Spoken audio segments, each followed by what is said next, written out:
आज है 29 जुलाई और आज की 5 बड़ी खबरें देश दुनिया राजनीति मौसम शेयर बाजार से जुड़ी खबरें। ऐसी खबरें जो आपकी जिंदगी पर डालती हैं सीधा असर।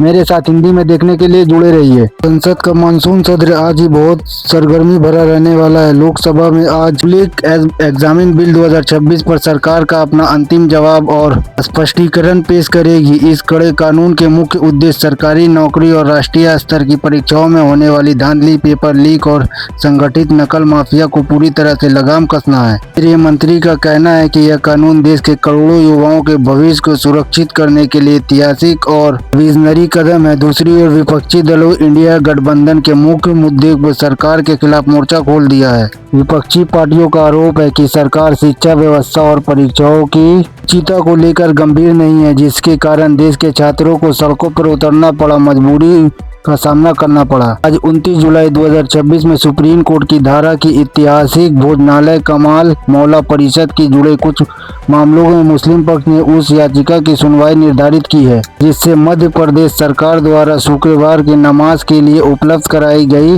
वैकल्पिक स्थल को आपत्ति जताई गई है। मुस्लिम पक्ष का कहना है कि निर्धारित स्थान विवादित परिषद से काफी दूर है, जिसके वजह से नियमित रूप से नमाज अदा करने में व्यवहारिक नहीं है। इससे पहले सुप्रीम कोर्ट ने मुस्लिम पक्ष की अपीलों को सुनवाई के लिए सहमति दी थी। मध्य प्रदेश प्रशासन ने विवादित परिषद के निकट शुक्रवार को नमाज के लिए वैकल्पिक व्यवस्था करने का निर्देश दिया था। मुस्लिम पक्षों का यह भी कहना था कि मामले के अंतिम निर्णय का अंतिम व्यवस्था लागू रहे और जरूरत पड़ने पर डे टू डे सुनवाई भी जारी रखी जा सके।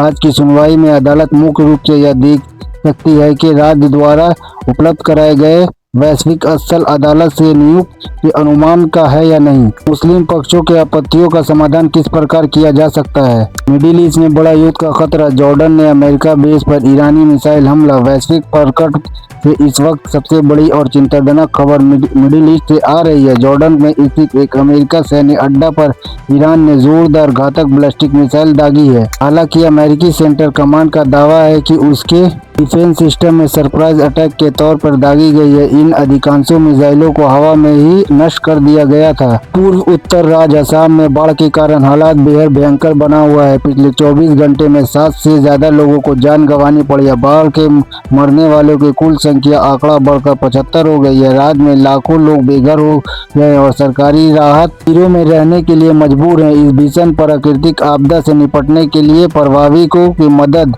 ली और असम के सभी विधायकों ने एकजुटता दिखाते हुए अपने महीने की पूरी सैलरी मुख्यमंत्री राहत कोष दान योजना में डालने का ऐलान किया। बेशक असम के विधायकों की यह फैसला काफी एक सराहनीय कदम है। स्कॉटलैंड के ग्लासगो में आयोजित हो रहा राष्ट्रीय खेल मंडल कॉमनवेल्थ गेम 2026 में भारत के लिए लगातार अच्छी खबर आ रही है। भारत के स्टार महिला वेट लिफ्टर हरजिंदर कौर ने शानदार प्रदर्शन दिखाते हुए 69 किलोग्राम भरपूर के कुल 215 किलोग्राम वजन उठाकर देश की झोली में सिल्वर मेडल डाला। हरविंदर कौर और धावक गुरवीर सिंह ने वही एथलीट ट्रैक से धावक गुरवीर सिंह के पुरुष में 10,000 मीटर की बेहद कठिन लंबी दौड़ उत्कृष्ट खेल को दिखाते हुए दूसरा स्थान हासिल किया और देश में एक सिल्वर मेडल लाया। इस कॉमनवेल्थ गेम में खेल के इतिहास में एक और स्वर्ण पदक जुड़ा। भारतीय पैरा एथलीट शर्मिला ठाकुर ने पैरा एथलीट्स के शूटिंग में इन्वेस्ट का शानदार एथलीट के साथ भारत का एक